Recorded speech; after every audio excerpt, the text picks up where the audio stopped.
In the vast archives of the Galactic Council, buried beneath layers of bureaucratic data and forgotten records, lies a single file marked with crimson priority codes.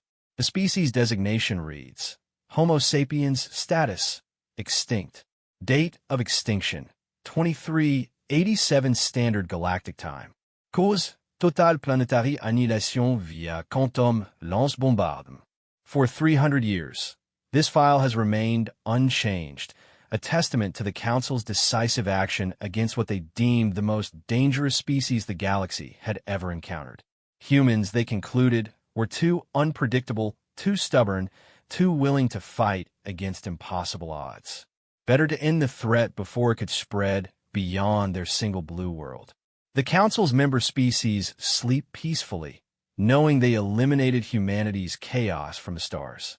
They have no idea how catastrophically wrong they are. Because humans didn't just survive their extinction, they thrived in it. And now, after 3 centuries of preparation in the dark between stars, they're coming home. Not as the scattered refugees the galaxy expects to find, but as something far more terrifying than the Council ever imagined. The galaxy is about to learn why you should never assume humans are dead, just because you can't see them breathing. Welcome to the return of a species that refuses to stay extinct. The detection array on Kepler Station buzzed with an anomaly that shouldn't exist. Lieutenant Zura Vextai, a 4-armed Zenthari with crystalline skin that reflected the station's blue emergency lighting, stared at her readings with growing unease. Her primary hands worked the controls while her secondary arms cross-referenced data from 3 different sensor networks. This can't be right, she muttered in Standard Galactic, her voice carrying the harmonic undertones typical of her species. The readings showed a massive energy signature approaching from the void sector, the dead region of space where Earth used to orbit its yellow star. Captain Morath Krell, a hulking Borvani with thick gray hide and tusks that jutted from his lower jaw, lumbered over to examine the display. His species had served as the galaxy's military backbone for over 5 centuries, prized for their tactical minds and unshakable composure. But even Krell felt a chill as he processed the data. "How many ships?" he asked, though he dreaded the answer. "That's just it, sir. The signature doesn't match any known fleet configuration. It's like nothing in our databases. The energy output suggests something the size of a moon, but the gravitational distortion patterns are all wrong." Zara's secondary arms trembled slightly as she spoke. Krell activated the station's priority communication array. "Give me high command. Priority Alpha." Within moments, the holographic form of Admiral Thexma Yolov materialized before them. The Sithri leader's tentacled head writhed with agitation as she processed the transmitted data through her species' natural quantum consciousness link. "Impossible," she said, her mental voice echoing directly in their minds. "The void sector has been empty for 300 years. We glassed that entire system during the human purge." "Yes, ma'am, but these readings suggest otherwise." Krell's tactical training kept his voice steady, but his massive hands clenched unconsciously. "Whatever's out there, it's big, and it's heading directly for Council space." Admiral Yolov's form flickered as she consulted with the collective consciousness of her species.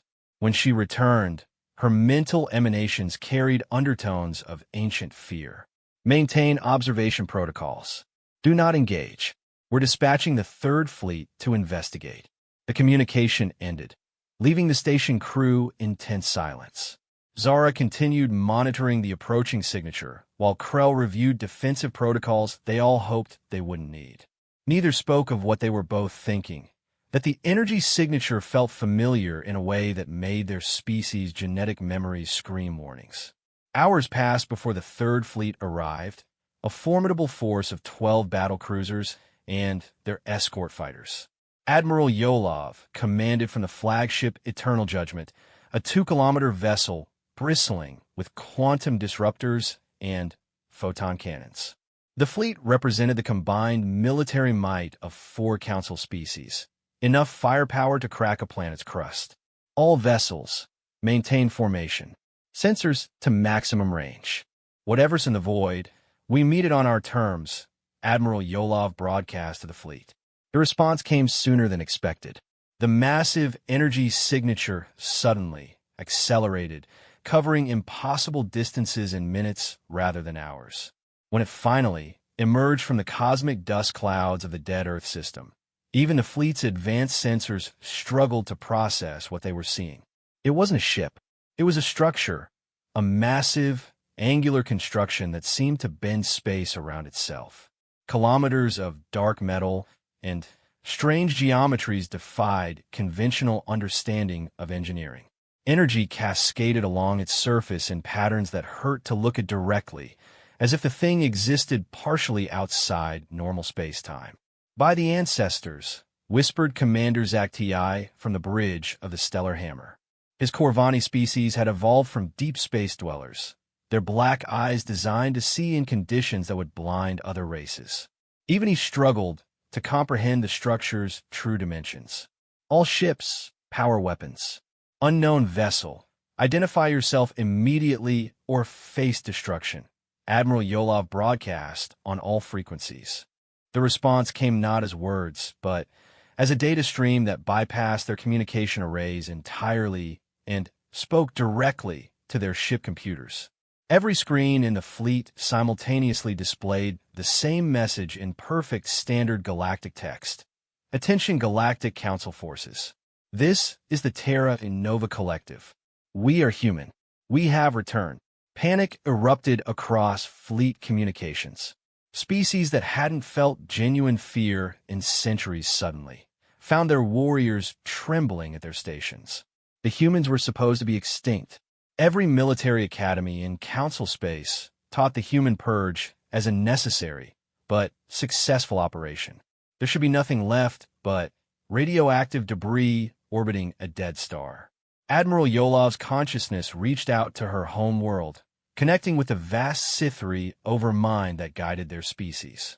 The collective memory searched frantically through archives, pulling up every scrap of information about the species they thought they'd eliminated.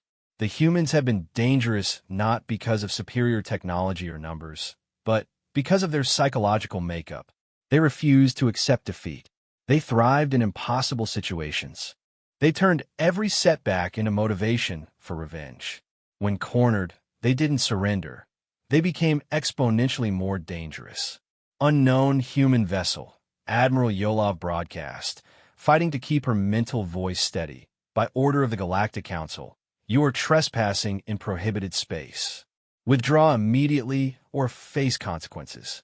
The massive structure pulsed with energy, and suddenly, the fleet's sensors were filled with new contacts. Not ships. The humans were broadcasting the locations of installations throughout Council space. Mining facilities, military bases, research stations, civilian colonies. Thousands of locations, all marked with precision coordinates and detailed tactical assessments. "Admiral," Commander Zakti's voice cracked over the communication channel. "They have targeting data on every major installation within 50 light years. How is that possible? Our security protocols are irrelevant when your enemy has been watching you for 3 centuries," came a new voice over the fleet's communications. It was human, unmistakably so, with the flat emotional tones that had terrified Council species during their brief first contact period. The voice continued, now speaking from a massive structure that dominated their sensors. "We've been patient. We've been quiet. We've been learning. Every ship that passed through our dead system, we watched. Every communication you broadcast, we intercepted. Every technological advancement you made, we improved upon." Admiral Yolov felt the collective consciousness of her species recoil in horror as they processed the implications. 300 years of assumed safety shattered in an instant. "You marked us extinct in your records," the human voice said, and there was something in the tone that made hardened warriors across 4 species check their weapons. That was optimistic. The structure began to unfold. What they had thought was a single massive construction revealed itself as something far worse. A fleet of vessels that had been traveling in perfect formation, their advanced stealth systems making them appear as one object. Hundreds of ships, each one incorporating technology that the Council's best scientists couldn't immediately identify. Correction to your records, the human voice announced as the fleet deployed around the Council forces. Status, not extinct. Status, very much alive. Status, coming home. The Third Fleet found themselves surrounded by vessels that shouldn't exist, carrying weapons they couldn't identify, crewed by a species that refused to stay dead. Every tactical advantage the Council had assumed was theirs evaporated as human ships moved with precision that suggested they knew exactly how Council vessels operated.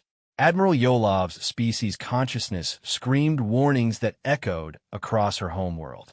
The collective memory of the Sithri held records of the human purge, including the classified reports that had never been shared with other Council species.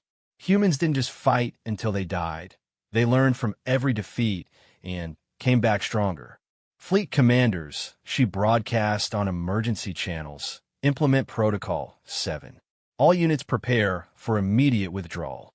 But as her ships began to turn, they discovered that the humans had anticipated this move as well. The space around them had been subtly altered, not trapped but channeled. Every escape route led through corridors where human ships waited with weapons that defied current understanding of physics.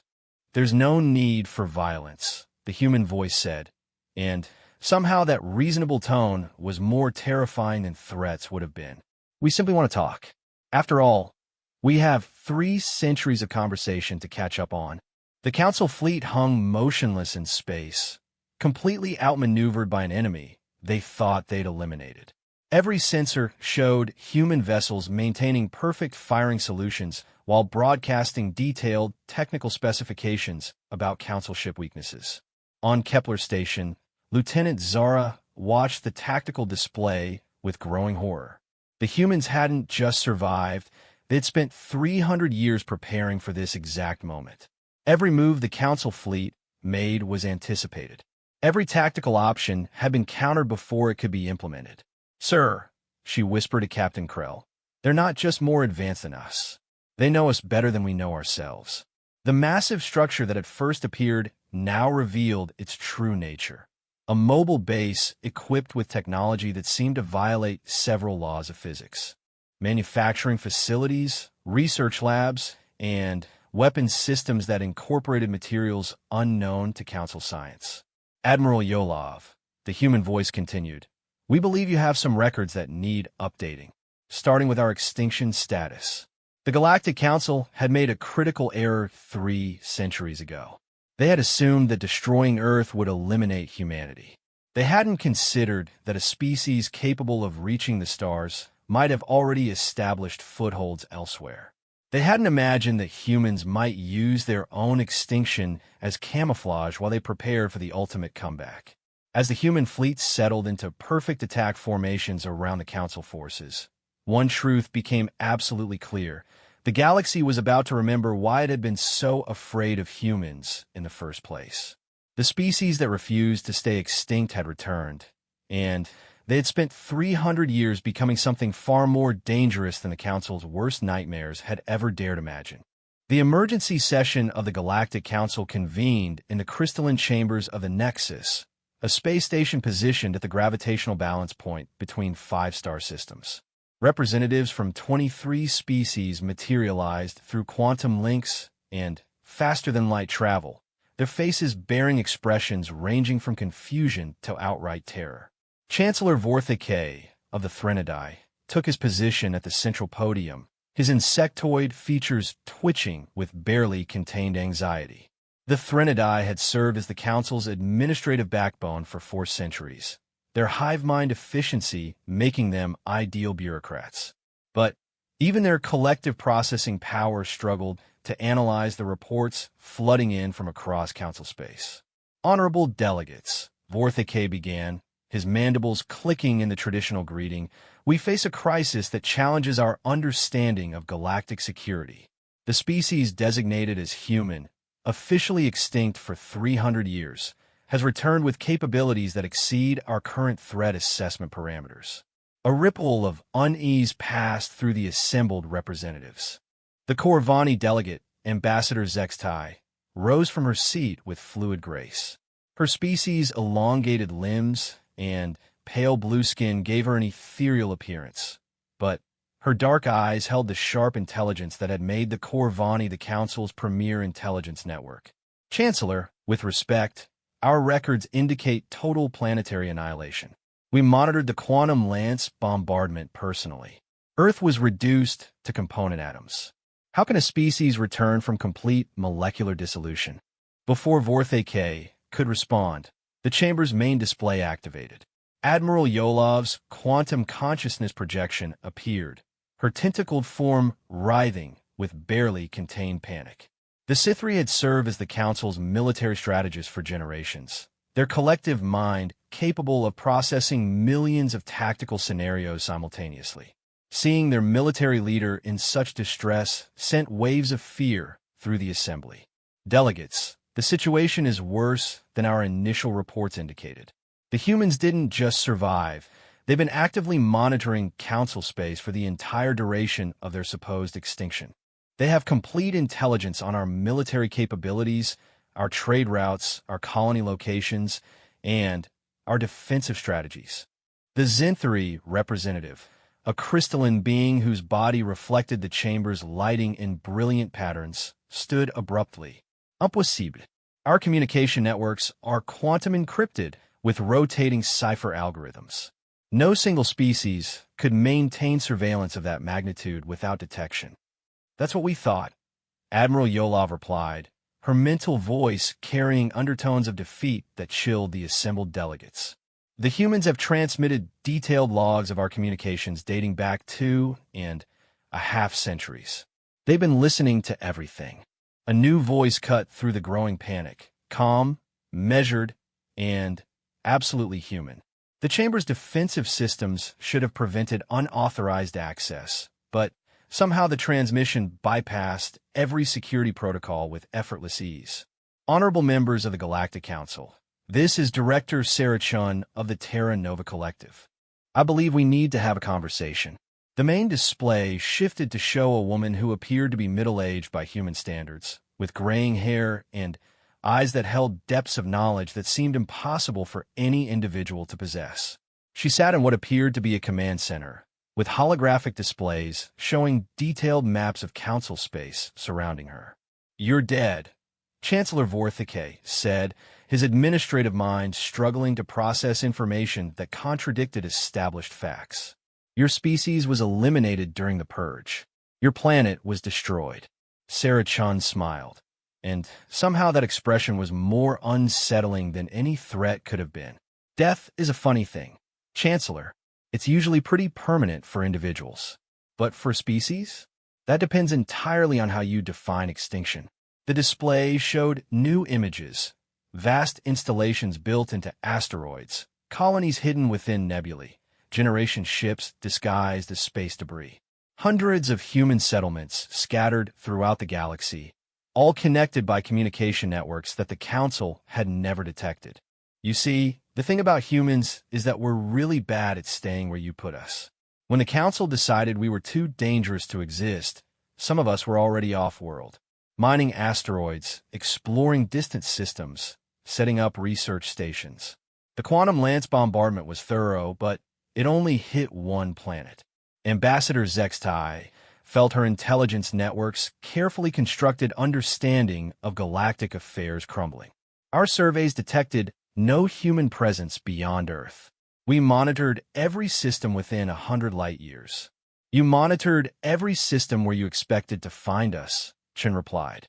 "But humans have a talent for existing in places where others think survival is impossible. Dead systems, unstable regions, the spaces between spaces. We turned our extinction into the ultimate camouflage." The Borvani military delegate, General Thakmar, stepped forward. His species' warrior culture had made them the Council's primary enforcement arm, and his tactical mind immediately grasped the implications. "You've been preparing for war. We've been preparing for survival," Chen corrected. "War is just one possible outcome. But yes, we've spent 3 centuries analyzing every aspect of Council military doctrine. We know your weapons, your tactics, your psychological profiles. We know which species crack under pressure and which ones fight to the last. We know your supply lines, your command structures, your political weaknesses." She gestured, and the display showed detailed schematics of Council warships, complete with tactical assessments and recommended countermeasures. The Borvani favor direct assault tactics, but struggle with asymmetric warfare. The Sithri collective consciousness creates tactical superiority, but makes them vulnerable to distributed attacks that overwhelm their processing capacity. The Corvani excel at intelligence gathering, but their physical frailty makes them avoid direct confrontation. Each species delegate felt a chill as Chun recited their military doctrine with casual precision. 300 years of assumed security evaporated as they realized their enemy knew them better than they knew themselves. "What do you want?" Chancellor Vorthike asked, his administrative protocols demanding concrete objectives even as his mind reeled from the implications.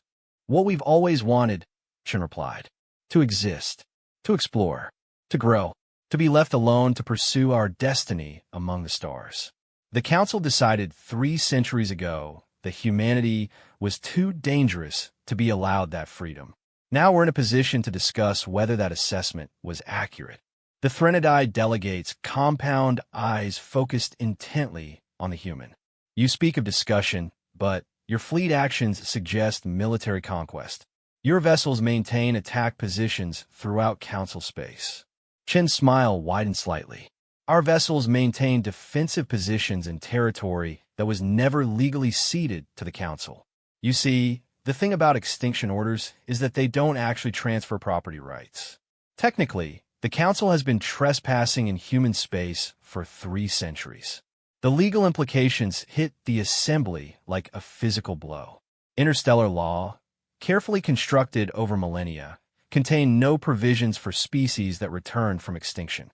If humans had never legally surrendered their territorial claims, then much of what the Council considered secure space was technically disputed territory. "This is absurd," declared the Malexery representative, her shell-like carapace shifting colors in agitation.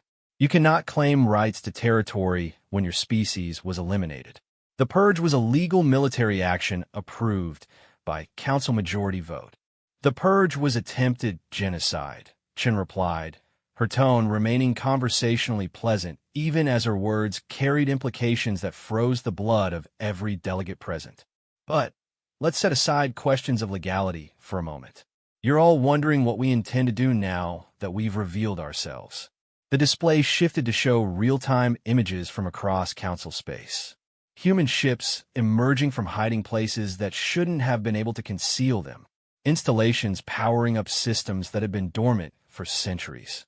Military assets positioning themselves with precision that spoke of detailed preparation. For 300 years, we've watched the Council expand into systems we once considered home. We've seen species that voted for our extinction profit from resources we discovered. We've observed civilizations that celebrated our destruction build their prosperity on foundations we laid. Admiral Yolov's consciousness reached out desperately to her species' collective mind, seeking tactical solutions.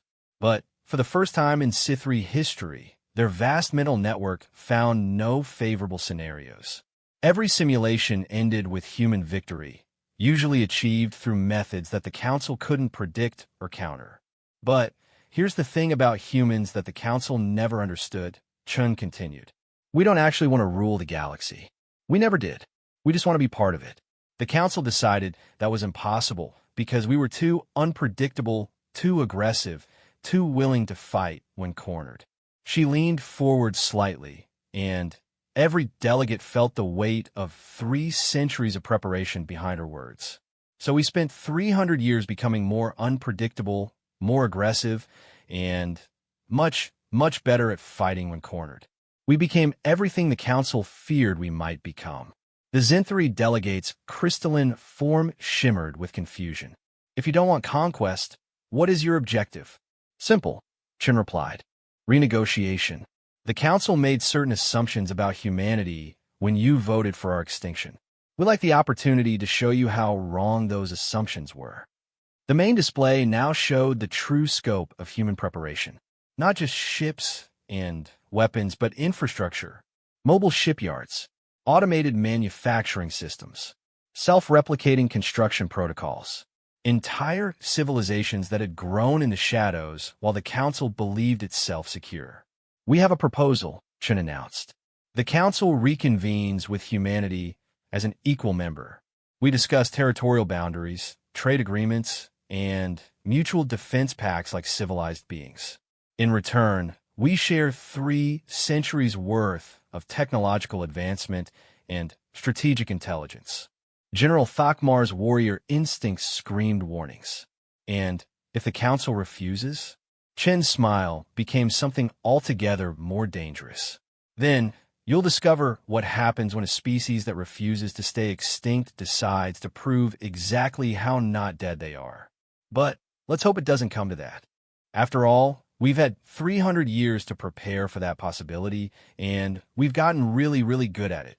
The chamber fell into stunned silence as the implications settled. The Council faced a choice between negotiating with a species they'd tried to eliminate or fighting a war against an enemy that had spent 3 centuries preparing for exactly that conflict. As the delegates struggled to process their impossible situation, one thing became absolutely clear. Humanity's extinction had been greatly exaggerated, and their return would reshape the galaxy forever. The Council's response came 72 hours later, delivered through secure quantum channels that the humans had undoubtedly been monitoring for centuries.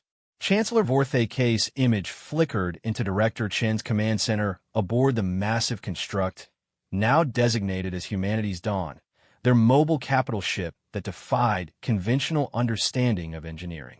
Director Chen, the Galactic Council has reached a preliminary decision regarding your proposal. The Threnodi's mandibles twitched with barely controlled anxiety. We are willing to engage in diplomatic discussions, contingent upon certain security measures. Sarah Chun studied the Chancellor's image with eyes that held depths of knowledge accumulated over 3 centuries of careful observation. Around her, holographic displays showed the positions of human assets throughout Council space. Not just ships, but sleeper agents, infiltration protocols, and technological Trojans embedded so deeply in Council infrastructure that removing them would cripple entire star systems. "Security measures," she repeated, her tone suggesting she found the concept amusing. "Such as withdrawal of your military assets to neutral territory, cessation of surveillance activities, submission to Council oversight protocols during negotiations." Behind Chun, her command staff exchanged glances that spoke volumes. Admiral Marcus Rivera, a man whose apparent age belied the centuries of tactical experience written in his weathered features, stepped forward. His uniform bore insignia that no Council database could identify, marking him as part of humanity's shadow military hierarchy. "Chancellor Vorthake," Rivera said, his voice carrying the authority of someone who had spent 3 centuries preparing for this exact moment. "I believe you misunderstand our current strategic position." The display around them shifted, showing real-time tactical assessments from across Council space. Every major military installation, every fleet concentration, every defensive position was marked with detailed analysis and recommended attack vectors.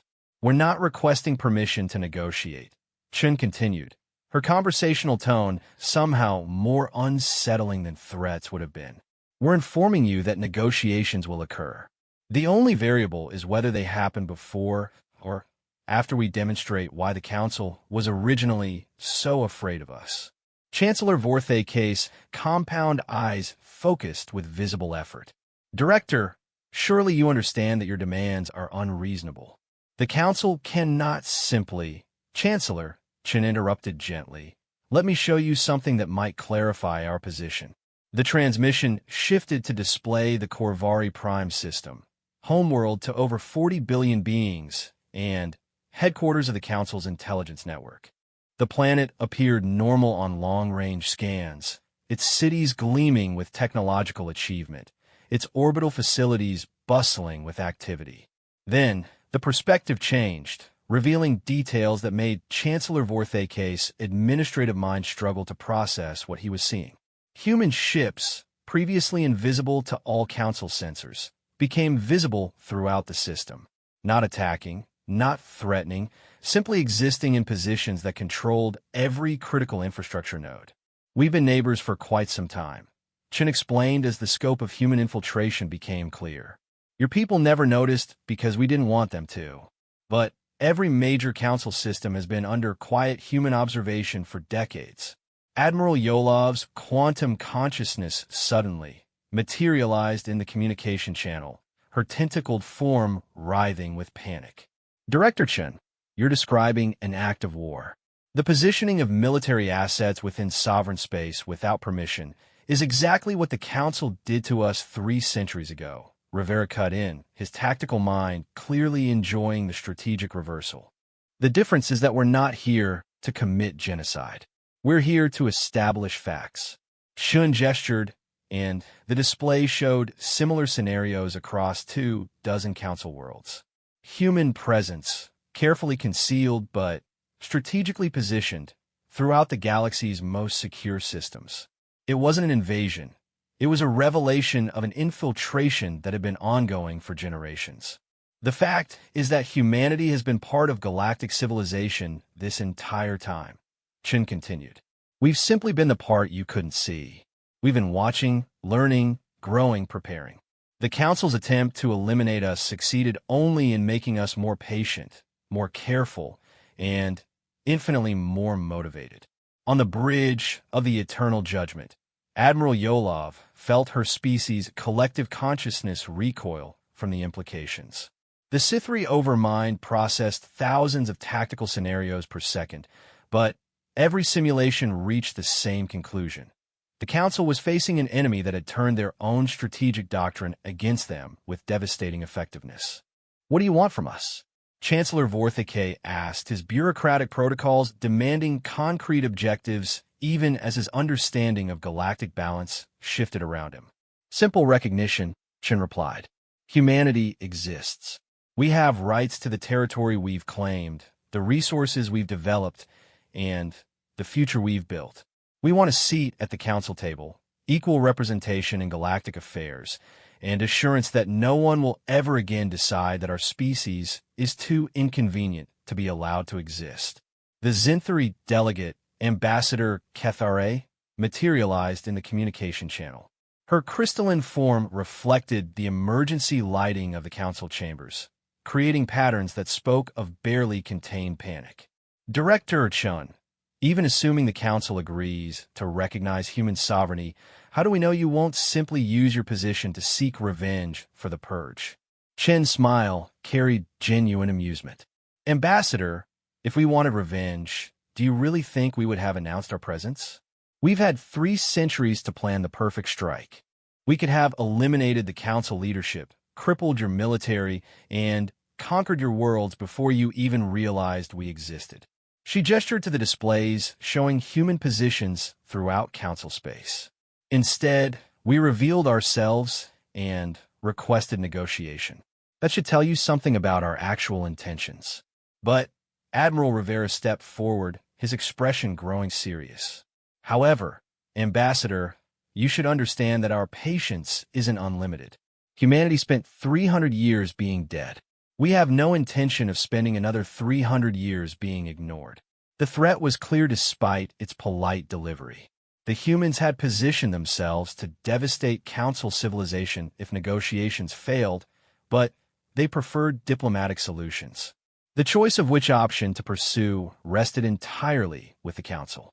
There's another factor you should consider, Chen added, her tone shifting to something more businesslike.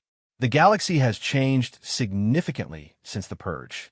New threats have emerged. The Devourers have resumed activity in the Outer Rim. The Void Touched have begun probing galactic defenses. Species that remember the old days when humans stood against impossible odds might find our return reassuring. Chancellor Vorthike felt his administrative mind struggling to catalog all the implications. The humans weren't just requesting readmission to galactic civilization. They were offering to resume their role as the galaxy's most stubborn defenders against extinction-level threats. You're suggesting an alliance, he said, seeking clarity in the chaos of shifting political realities. We're suggesting partnership, Chen corrected. The Council made a mistake 3 centuries ago when they decided humanity was too dangerous to be allowed to exist. We've spent the intervening years becoming everything they feared we might become. But we've also become something they never expected: patient. Admiral Yolov's consciousness reached out desperately to her species' overmind, seeking guidance from the collective intelligence that had guided Sithri's civilization for millennia. The response carried undertones of ancient memory, warnings passed down from the first contact period when humanity had briefly been part of galactic civilization.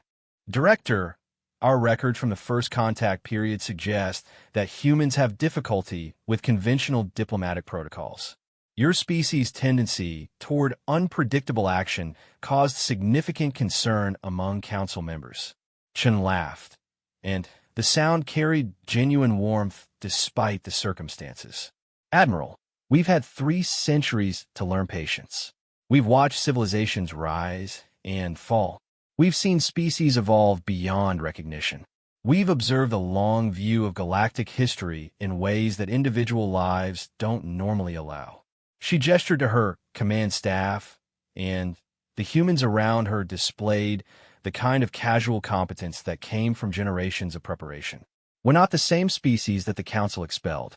We're what humans become when you give them 300 years to think about their mistakes, Rivera added. But we're also still human enough to remember why the galaxy was afraid of us in the first place. We don't give up. We don't surrender. We don't accept defeat. And we really don't like being told we're not allowed to exist. The communication channel fell silent as the implications settled. The Council faced a choice between accepting humanity's return as equals or fighting a war against an enemy that had spent 3 centuries preparing for exactly that conflict. But there's a third implication that none of the Council representatives wanted to acknowledge directly. The humans had demonstrated capabilities that exceeded Council understanding.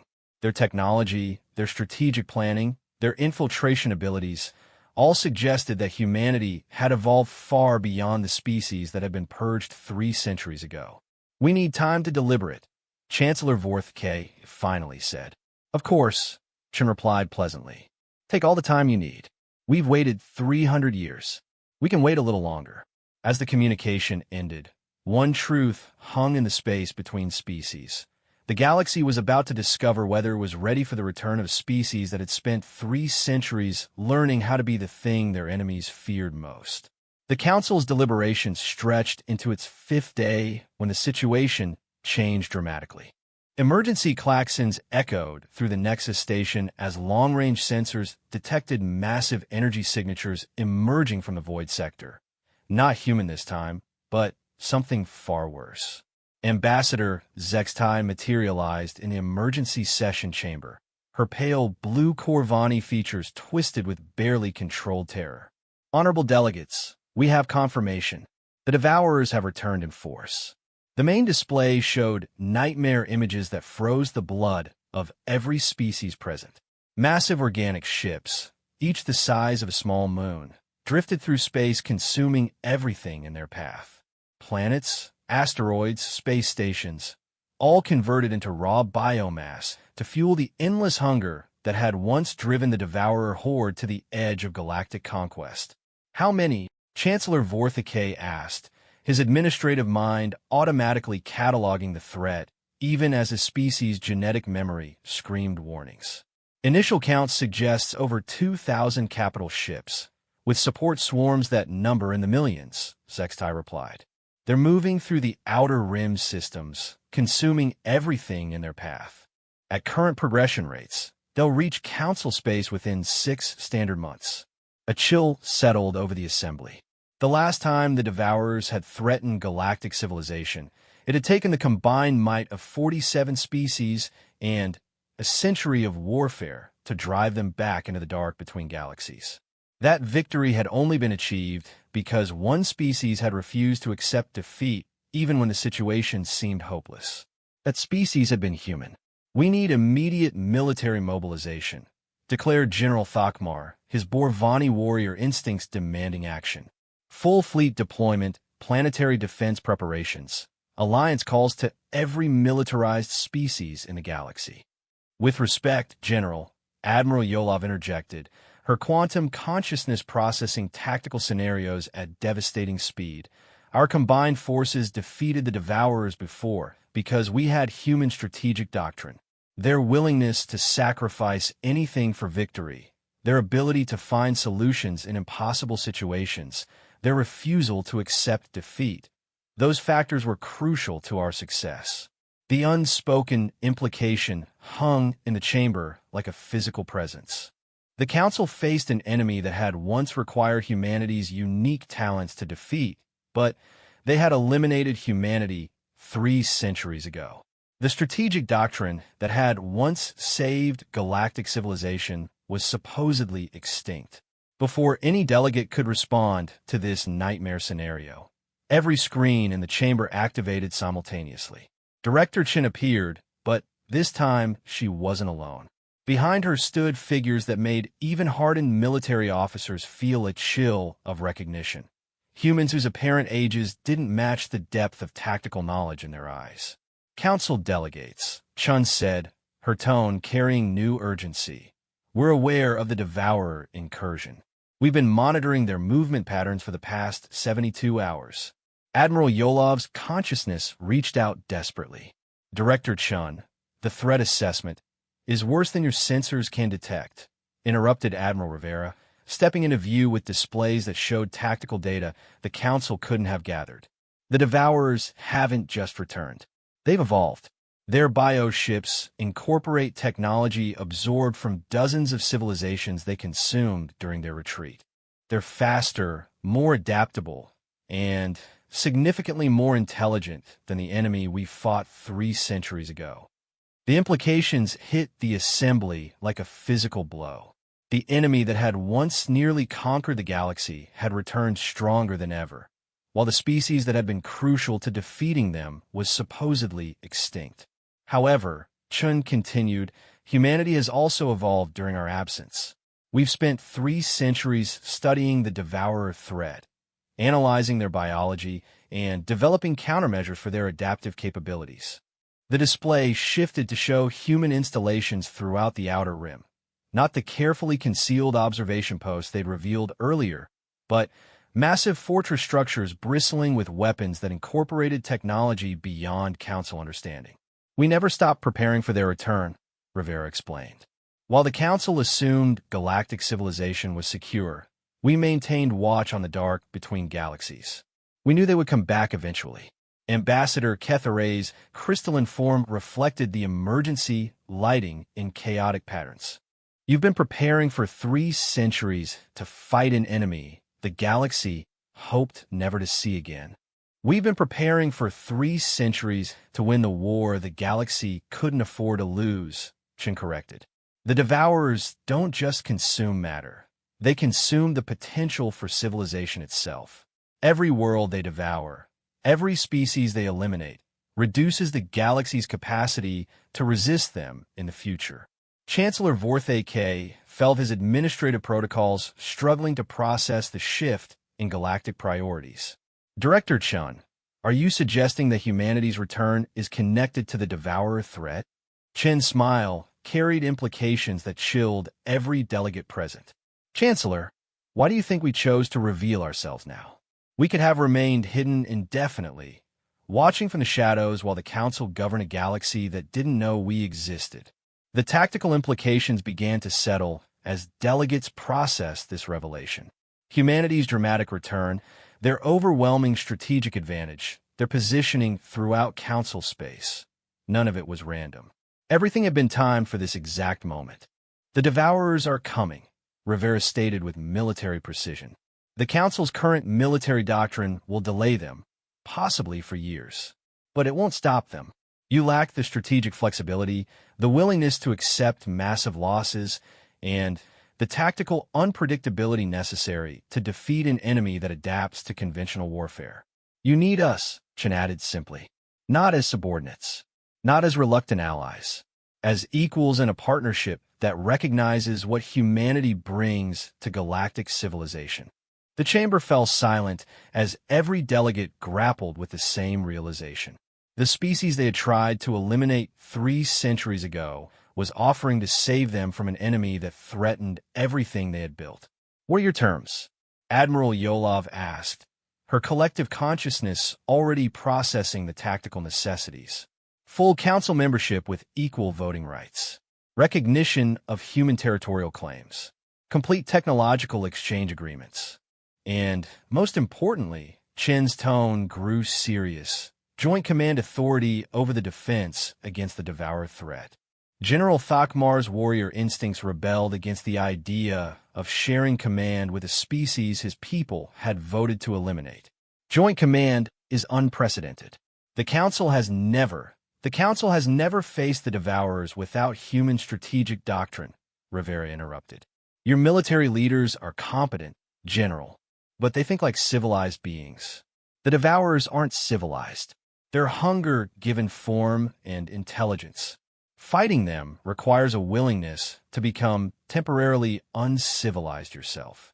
The display showed tactical assessments that made hardened military officers pale. Devourer bioships that could adapt to any conventional weapon within hours of first contact. Swarm tactics that overwhelmed traditional defensive formations. Strategic planning that incorporated the consumption of entire star systems as tactical maneuvers. "We offer victory," Chen said simply. "But victory requires partnership. The Council can face the Devourers with humanity as equals, or they can face them alone and discover why we were originally considered too dangerous to be allowed to exist." Ambassador Zexdai's intelligence network training allowed her to see the broader implications. You're not just offering military assistance. You're offering to become the thing the Council originally feared, a species willing to do whatever is necessary to ensure survival. "Exactly," Chen replied. 3 centuries ago, the Council decided that humanity's willingness to fight impossible battles made us too dangerous to galactic peace. Now, that willingness is the galaxy's best hope for continued existence. The tactical displays around the chamber showed the approaching Devourer swarm in all its terrifying scope.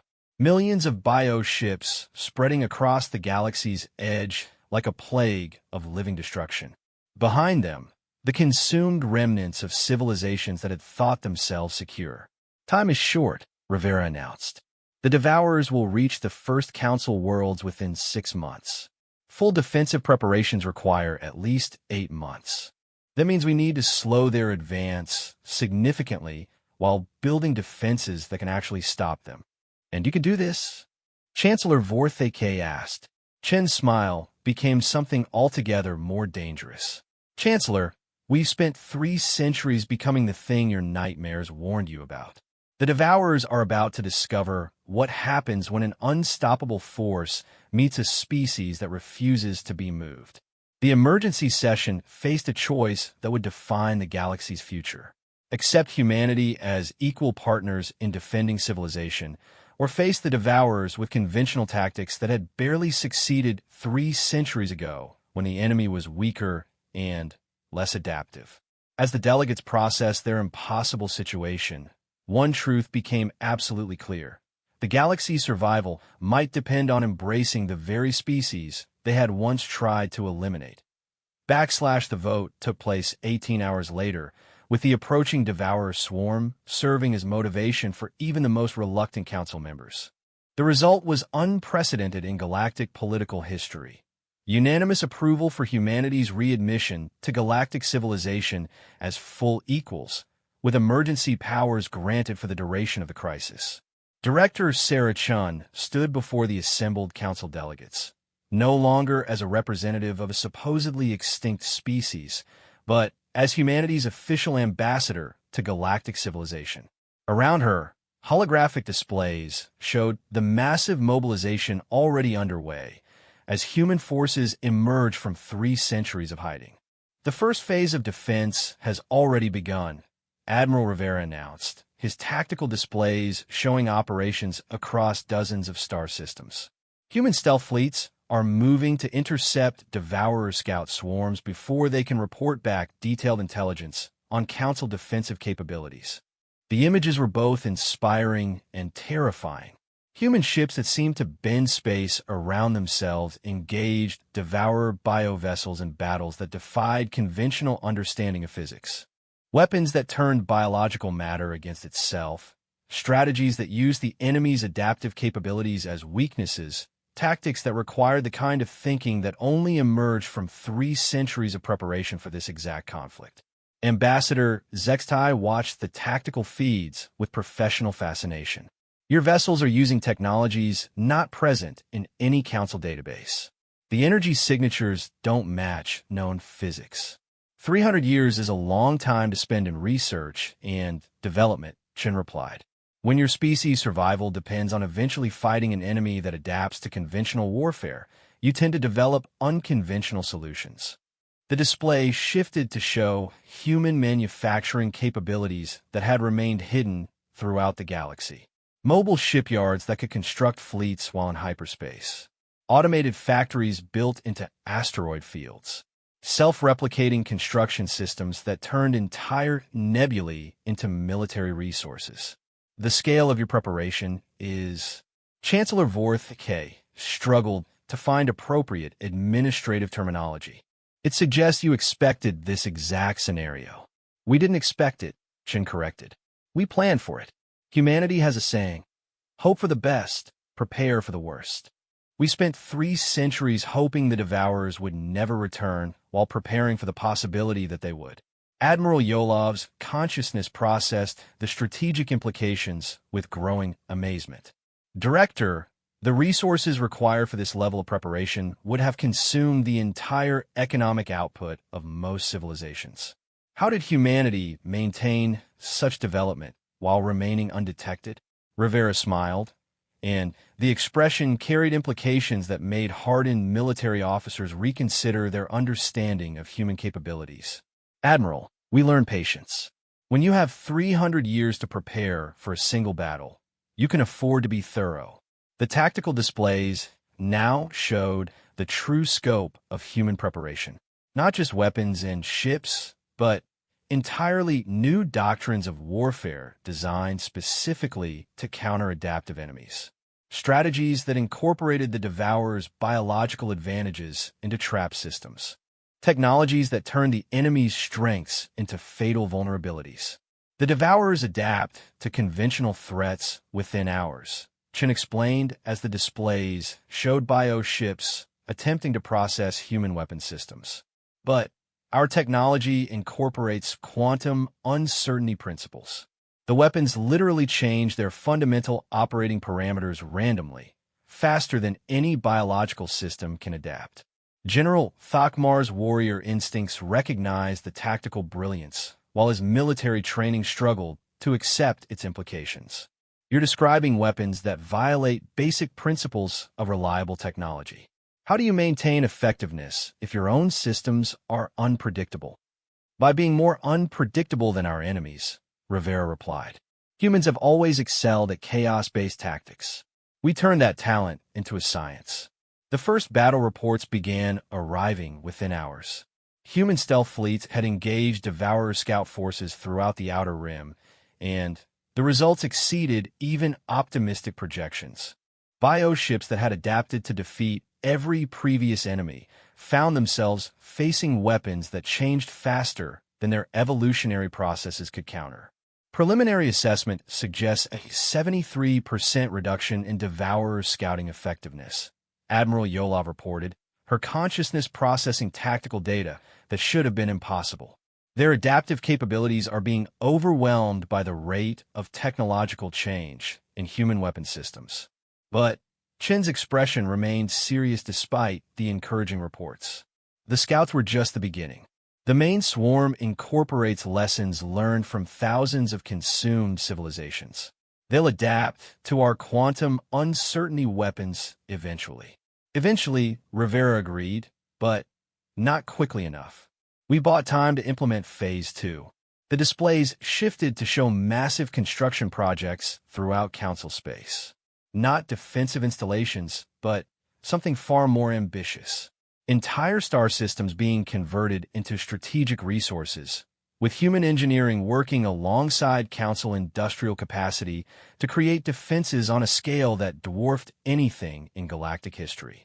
Phase 2 requires complete technological integration between human and Council capabilities, Chen announced. Our quantum uncertainty weapons combined with Sith-3 tactical processing. Human chaos doctrine integrated with Borvani warrior discipline. Corvani intelligence networks enhanced with human infiltration protocols. The implications were staggering. Not just military cooperation, but complete cultural and technological merger between humanity and the species that had once voted for their extinction. Ambassador Ketharay's crystalline form reflected patterns of confusion and amazement. Director, you're describing integration on a level that would fundamentally change every participating civilization. Yes, Chen replied simply. The Devourers don't just threaten individual species. They threaten the concept of civilization itself. Defeating them requires becoming something greater than any single species could achieve alone. The next 6 months transformed galactic civilization in ways that would have been unimaginable before the crisis. Human technological innovation merged with Council resources to create defenses that incorporated the best capabilities of every species. Borvani warriors learned human chaos tactics, while human strategists studied Sith-3 collective consciousness techniques. The results were beyond anyone's projections. When a main Devourer swarm reached Council space, they encountered defenses that defied their adaptive capabilities entirely. Weapons that incorporated uncertainty principles from quantum mechanics. Strategies that used chaos theory to make tactical decisions literally unpredictable. Technologies that borrowed adaptive capabilities from the Devourers themselves and turned them against their creators. The final battle took place in the Kepler system, where Lieutenant Zuravextai had first detected humanity's return. The young Zenthri officer now served as communications coordinator for the integrated human council fleet that faced the largest Devourer swarm in galactic history.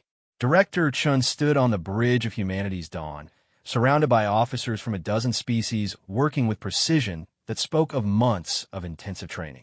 Admiral Rivera coordinated tactical operations, while Admiral Yolov's consciousness processed strategic options through both Sith-3 collective intelligence and human unpredictability protocols. All fleets report ready, Zara announced, her 4 arms working control systems that incorporated both human chaos theory and traditional Council doctrine. Devourer main swarm entering engagement range in 30 seconds. Chun studied the tactical displays showing 2 million Devourer bioships approaching the combined defensive fleet.